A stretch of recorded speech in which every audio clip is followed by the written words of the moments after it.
Hello and welcome to the channel. My name is Dalan Vanterpool, host of the Focus to Fire podcast, where we share essential career advice for ambitious young professionals just like you.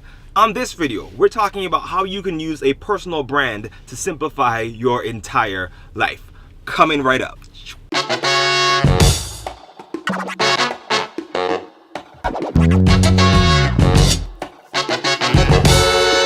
Welcome once again. My name is Dalan Vanterpool. Thank you so much for checking out this video. We're gonna jump right into it. Tonight we are obviously in my car, in the back of the car here, talking about serious stuff in a little bit of a weird location, but it's cool. We'll make it happen. Today we're talking about how you can use a personal brand to simplify your entire life.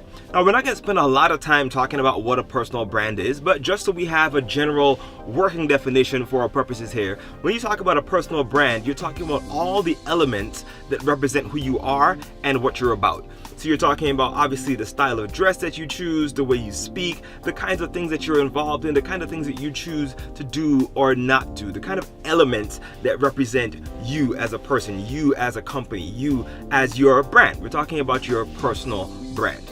Now, here's an interesting twist on this. I think a lot of times people talk about personal branding and we stop at just the look of it or the feel of it. Like, oh, how do you look, or the kind of suits that you wear, the kind of colors that you choose to wear.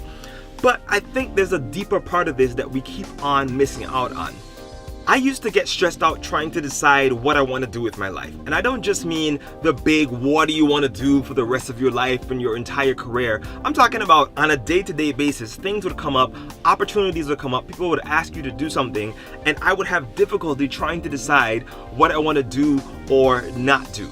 And a lot of times this would come down to, oh, well, do I have time in my schedule? Or do I have a desire to do this? Or does this pay enough money? And I had all these different questions that I had to juggle in trying to decide whether or not I want to do a particular thing or I want to get engaged in a particular activity. Well, I finally figured out a way to kind of cut through all of that noise and really boil this down to one simple question. Does this line up with my brand? So this is the question we want to start considering. Does this line up with your brand, your personal brand? A couple of months ago, I got an opportunity to come and play at a particular event. Now, I'm a musician. I love performing. I love rocking stages and rocking and making people happy and doing all this stuff. But I really had to ask myself, is this consistent with my personal brand? Where is this event taking place? Who is organizing it? What kind of place is this? Is this something that I really want to be associated with on a long term? If you put this thing next to all the other things that I'm doing, does it seem like an outlier? Does it seem completely odd as far as what I'm trying to accomplish with other things? Or is it really in line with my personal brand? So I started taking this question and not just saying, hey, what are you doing with your life? Or hey, do you have time to do this? Or how much money is this gonna make? But really niching down just as you would as if this was a particular product or a product line for a particular kind of person, and look at the things that are consistent with your personal brand as far as your style, the things that you're thinking about, the things that you want to do, the kind of people that you want to be associated with, the kind of things that you want to be associated with, not just now, but down the road, and start filtering all the activities that people throw at you through that simple question. Does this line up with my personal brand? Now, this is important because I see a lot of young professionals struggling to develop their career and it lacks focus. It lacks a niche. I mean, we're all over the place. I'm not trying to say I'm not included in this. I mean, I look at my resume, I think I've changed jobs or countries or places every 2 or 3 years. But when you start looking at what it is, a couple of things definitely remain consistent. Even though I may have changed careers or changed companies or changed locations or whatever it is, there are a couple of things that really remain consistent with that personal brand. If you look down the list, it's always something to do with money. It's always something to do with success. It's always something that has to do with high-end companies or high net worth individuals, or trying to figure out how to make things better in the business world. Even when I was doing music, those things still lined up with my personal brand because I decided after a while to stop playing music everywhere. One of the things you're going to start realizing as you start niching down with this personal brand as a filter is that you're gonna have to say no to a lot of opportunities. And in the beginning, this is gonna feel a little bit awkward, it's gonna feel a little bit painful. You're gonna feel like you need to give explanations or long explanations to people as to why you're saying no to a particular activity. But I want to encourage you that that's not necessarily the case. It's going to feel awkward, yes, but you don't have to give these long explanations to people about why this doesn't match up with your brand and all this complicated stuff. You don't need to tell them you saw a random guy on YouTube talking about niching down with your personal brand. But you're going to have to start cutting back on a lot of things. And why does that matter? Because as soon as you start cutting back on all these things that are not absolutely necessary, all these things that are not contributing to furthering your brand, that are not consistent with your brand, you're going to start realizing that the things that you do choose to focus on can be done at such a higher level. You can focus so much more attention and putting out quality in the things that you do choose to do, because these are things that are consistent with your brand. Let's take this to the office. If you are in an office and you have an inconsistent communication going on, about what your brand is and the things that you're about, it's very difficult for a company to decide where to place you.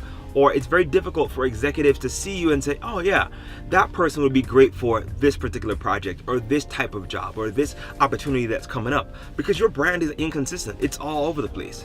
Now, you want to start really niching this down even in the office and being clear about the interests that you have. And this is communicated again, yes, by the things that you say yes to, but also to the things that you say no to, or the opportunities that you start to decline. One of the things that's going to help you with this whole niching down and filtering through a personal brand is when you stop trying to turn it on and off.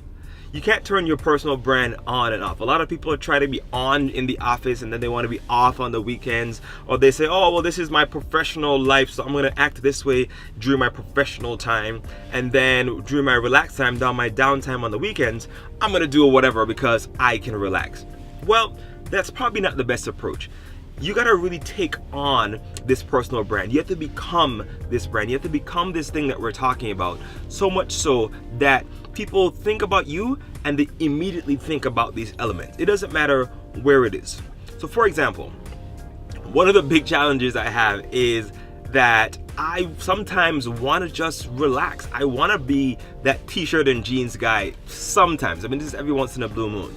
But every time that happens and I think about going down the street in just some, whatever clothes, rather than at least putting on some Dockers and a polo or some loafers or something that looks, a little smart casual, I end up running into a client, or I run into one of my colleagues, or I run into one of the executives from the company, and I think to myself, wow, what if they caught me on that off-brand time? What if I was so relaxed to the point where I was looking shabby, the hair wasn't cut, or whatever it is that you think are the elements to your personal brand?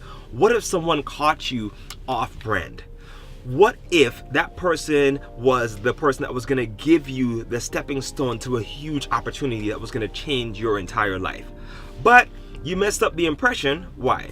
Because you relaxed a little bit and decided to go off-brand. Now that's just a simple example with how you look, but I'm talking about the way you write emails, the way you communicate with people, the way you treat people.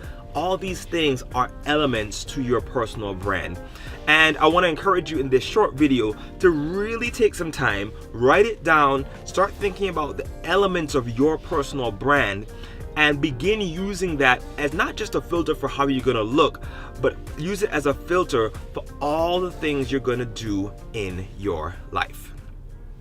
If you got value from this video, we'd really appreciate it if you hit the like button below and subscribe if you feel like doing that as well. If you got any questions, anything you want us to talk about, any questions about what we talked about today, drop a message down in the comments. We'd love to connect with you. You can also find me most times hanging out on social media on Twitter right here at DalanV, or Instagram, Facebook, and all the others as well, but usually on Twitter. So I'd love to connect with you there, and until the next video, have a powerful week.